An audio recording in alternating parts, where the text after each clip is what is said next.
Hi guys, this is your girl Wakeji Kamore and welcome to Reflections by Wakeji Kamore.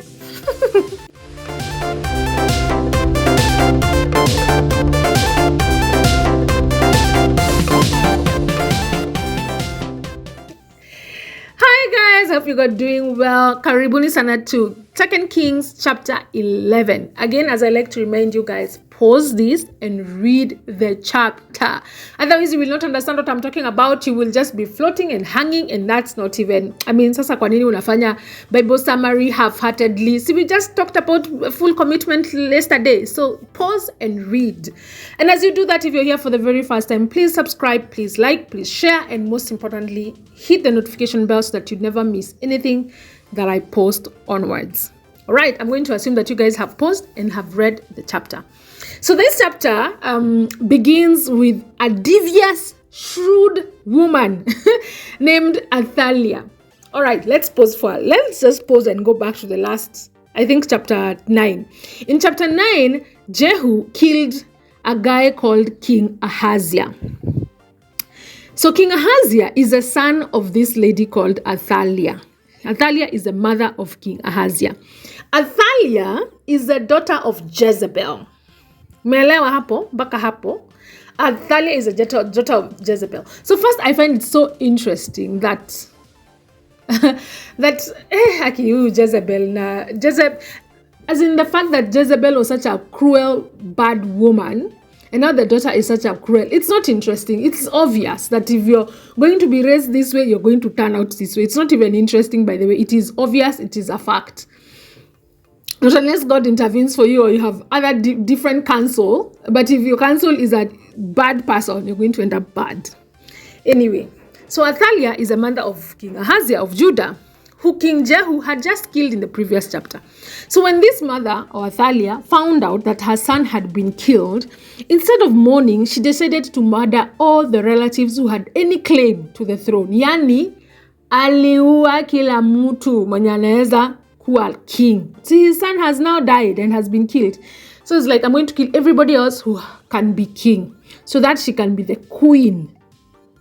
So she was even going to kill her own grandson. Because, see, Ahaziah had a son. Ahaziah has a son called Joash. So she was willing to kill even this little baby. And he was a little young baby. But then we find this nice young lady. Okay, not young. We don't know whether she was young. Nice lady named Jehosheba. So Jehosheba went and took Ahaziah's son Joash and hid him from his grandmother, and the massacre that was happening.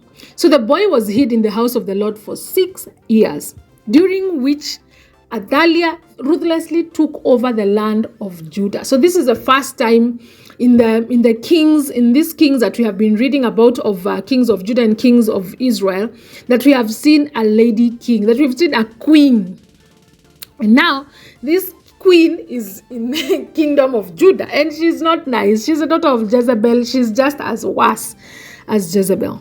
So in the 7th year, remember that Joash, the son of Ahaziah, who has the rightful claim to the throne, has been hidden for the last 6 years in the temple of God. So in the 7th year, the priest, who was of course taking care of the son, the young boy, went to the leaders who were against this queen, and wanted to organize a coup, or rather organized a coup. So what he did is he started by leaking the secret that the king Ahaziah's surviving son was still alive, and he told the leaders who were against Athaliah. So of course the leaders blew a trumpet and announced that Ahaziah's king was alive and that he was king, and he was made the king. Yes, Joash, the son of Ahaziah, came to become a king at the age of 7. So tuko na a very young king, which is great. The youngest king that we see in all the list of kings. So of course Athaliah had the commotion, and she came over to the temple and she saw everyone around the young king, and there were trumpeters, people were rejoicing, and then she was there, she was tearing her clothes and she was yelling, "Treason, treason!" So the priest ordered for her to be carried away from the temple and to be killed na huko. And then mkamulia na huko mbali, not close to the temple of the Lord, along with everyone else who tried to rescue her. And that was the end of her life. That was the end of her rulership or reign. And that was it. So the chapter ends with Jehoiada. Jehoiada is the name of the priest who took care of Joash when he was brought to the temple. Another thing that you guys I didn't tell you is that Jehosheba, the lady who hid this young boy, is actually the wife to the priest. Is the wife to Jehoiada. What? I can imagine. Imagine will be the end of me. So Jehoiada is the priest and Jehosheba is the wife. So Jehoiada made a covenant between the Lord and the king and the people. So the people broke down the house of Baal. They killed the priests of Baal and appointed officers over the house of the divine Lord. So Jehoiada has taken an opportunity, has grabbed this moment to make a covenant between God, the king, and the people. That the people would be God's people, that the people would go back to worshiping God. And he has led people to go back to worshiping God. They have destroyed the houses of Baal. They have killed the priest of Baal. I feel like the priest of Baal, walikuwa wanashinda tu wakiuliwa. They didn't have gosh, why were they even priests? Like they should have just hanged their robes and gone home and said that we don't want to be priests of this Baal god, because man, being a priest of Baal is risking your life. Anyway, so young King Joash was transferred from the Lord's temple to the king's palace, and the people rejoiced, and the city was peaceful, and things returned to normalcy. That is the end of the chapter.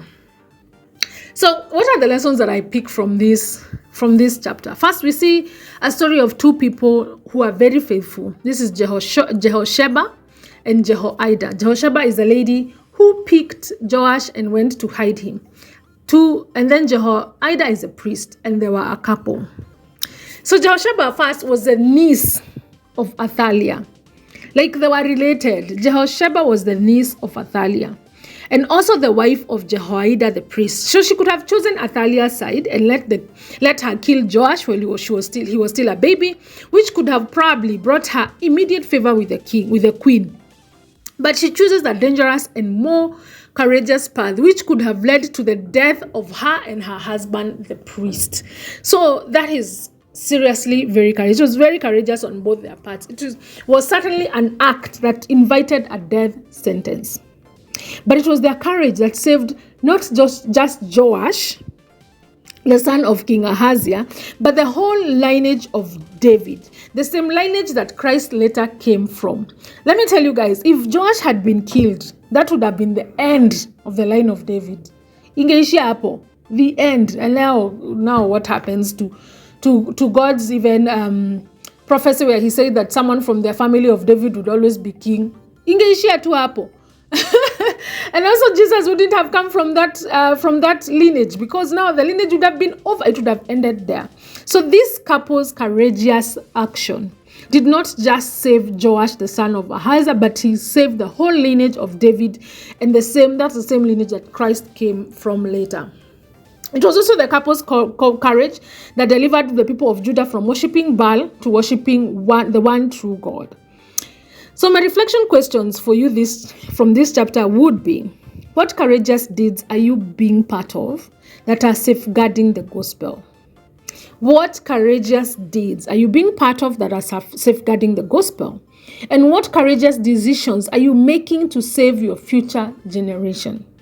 What courageous decisions are you making to save your future generation? So sit still with those two questions. Ask yourself those two questions as I also do the same. What courageous deeds am I being part of that are safeguarding the gospel?